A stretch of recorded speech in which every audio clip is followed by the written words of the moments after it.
We might ask ourselves, does it have to be painstaking? Well, I think it does, and I think that's what stops most people from doing it. You see, what we're really doing is we're forming new habits. And to form new habits, we have to change old paradigms. We've been programmed with the wrong information. Other people may have been responsible for making us who we are, but we're responsible for changing it. And it's going to cause a respectable amount of discomfort. But that's where the sacrifice comes in. You give up a little discomfort, and the win is enormous. It will soon become clear that your old way of doing things is changing, and your paradigm, the old way of doing things, won't want you to change. It will fight and struggle with you at every turn to regain and retain control, so you will have to persevere and assert power over it in order to slay the beast. Perseverance, determination, and willpower with a focus to realize the changes you desire to experience in your life will be the weapons in your arsenal to move on to the final phase. This is where the demand principle will really allow you to shine. 3. Second nature. In this third and final phase, your new habit will be formed.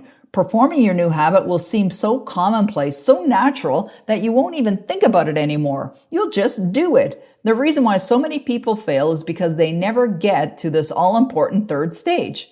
They didn't activate the power of the demand principle and allowed their desire to fade. And once they get through that, ask him how he feels now. His mind, how far he grew. In that short period of time, he grew so much more than the normal person because he was willing to go outside himself. Because on the other end of suffering is greatness. It's not over here. So a whole bunch of us, we put ourselves in this great box. And in that box, there's no suffering in it. So what we do is we shelter ourselves from greatness.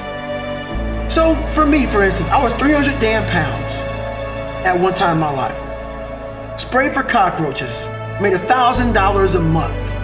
I was living in that box. I would sometimes look over the box and I saw hell, suffering, storms, avalanches, tornadoes.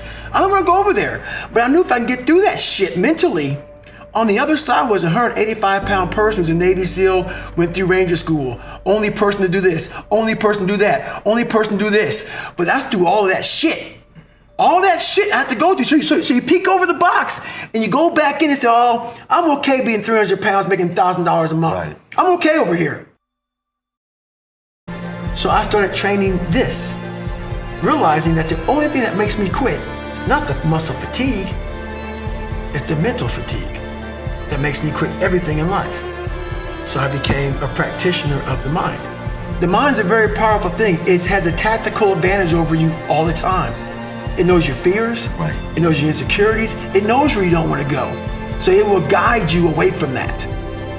And that's why the mind will always win until you reprogram it. It'll always win until you fucking reprogram it. It's not always meant to be fun. And that's when you know you're trying hard. That's how you have to live your life. When that alarm clock goes off at 4 or 5 in the morning, your mind says no. You just say, it's just what we do. It's what we do now. Because to get to where you want to go, the amount of pain involved, I'm not saying physical, I'm not saying you got to break yourself off.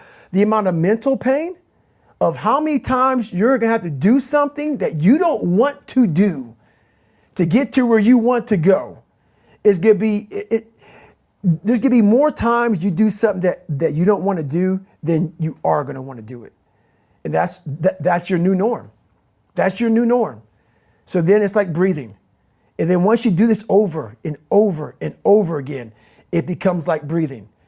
I don't want to live this lifestyle, but to get to the other side of this, I have to. Why, in a world where success is available to everyone, do so few succeed?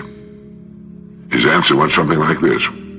Success is something achieved by the minority of men, and it is therefore unusual and not to be achieved by following our usual likes and dislikes, nor by being guided by our natural preferences and prejudices.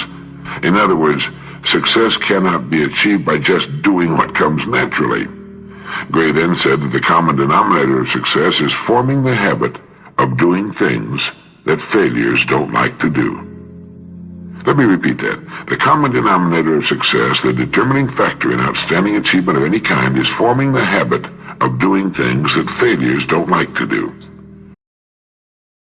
Productive goal-achieving acts lead to pleasing results, while unproductive, tension-relieving acts are merely pleasing activities and do nothing to move us forward.